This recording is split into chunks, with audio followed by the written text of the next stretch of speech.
Video শুরুতেই আমি বলে রাখছি, কাউকে সাবস্ক্রাইব, লাইক এবং শেয়ার করতে হবে না। আজকে বাবার মন্দিরে দাঁড়িয়ে দেখি কে কজন আমার চ্যানেলটিকে সাবস্ক্রাইব করে এবং যে যে ভালোবাসে আমাকে তারা অবশ্যই ভিডিওটিতে লাইক করবে, আমি জানি। হ্যালো বন্ধুরা, তোমরা সবাই কেমন আছো? আশা করি তোমরা সবাই অনেক অনেক ভালো আছো। আমিও অনেক ভালো আছি। আবারও চলে এলাম একটা ব্লগ ভিডিও নিয়ে। আর তোমরা এর আগের ভিডিওতে দেখেছিলে আমরা কিন্তু সাড়েশ্বরের মন্দিরে এসেছিলাম, আর তোমাদেরকে বলেছিলাম আমরা কি করে সাড়েশ্বরের মন্দিরে এসেছি সেইটি দেখতে হলে আমার বড় ভিডিও আসছে। তো চলো এবারে তোমাদেরকে বলি আমরা কিভাবে সাড়েশ্বরের মন্দিরে এসেছিলাম। তো আমরা মন্দিরে আসার কারণ হচ্ছে এই চৈত্র মাসে যেই বাবার গাজনটি হয় সেই গাজনের পুরোহিত কিন্তু আমরাই। তো চৈত্র মাসের 20-22 তারিখ থেকে যে আমাদের পালা পড়ে প্রায় বৈশাখ মাস পর্যন্ত আমাদের পালাটি চলতে থাকে। বৈশাখ মাসের 1-2 তারিখ পর্যন্ত আমাদের পালাটি থাকে। তো মন্দিরে ঢুকার কারণটা আই হোপ তোমরা সবাই বুঝতে পেরেছো। আর দেখো তোমাদের সাথে কথা বলতে বলতে এইটা তো দেখাতে ভুলেই গিয়েছিলাম। তো দেখতে পাচ্ছ কত মানুষ এখানে খাবার জন্য ভিড় করেছে এবং অনেক বাইরে থেকে কিন্তু মানুষ এসেছে। এর আগের ভিডিওতে হয়তো বলেছিলাম যে এই মন্দিরটি কিন্তু প্রায় 5 থেকে 6 বছর কাজ চলছিল, আর সেই মন্দির শুদ্ধিকরণের কাজ কিন্তু আজকে হচ্ছে।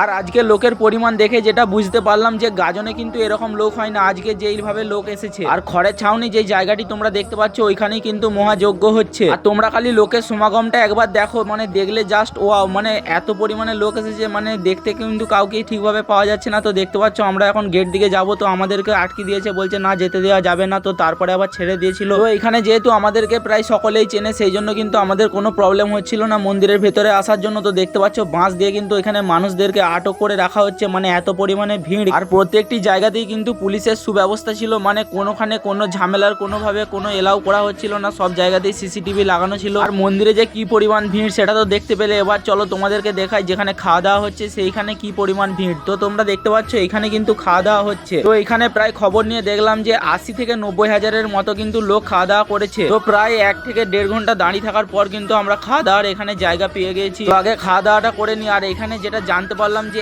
একটা ব্যাচে প্রায় 4 থেকে 5 হাজার লোক কিন্তু একসাথে খাচ্ছে। আর ঠাকুরের ভোগ কি কি হয়েছিল সেটা তোমাদের সাথেও শেয়ার করলাম। আর তোমাদেরকে একটা কথা বলে রাখি, এই বাবা সাড়েশ্বরের মন্দির নিয়ে কিন্তু প্রচুর রহস্য রয়েছে। তোমরা আমাকে আরো সাপোর্ট করো, তোমাদের ভালোবাসা ও আশীর্বাদ পেলে আমি এই ভিডিওটি আরো একটি বড় ভিডিওর মাধ্যমে আমি তোমাদের সাথে সেটা শেয়ার করব।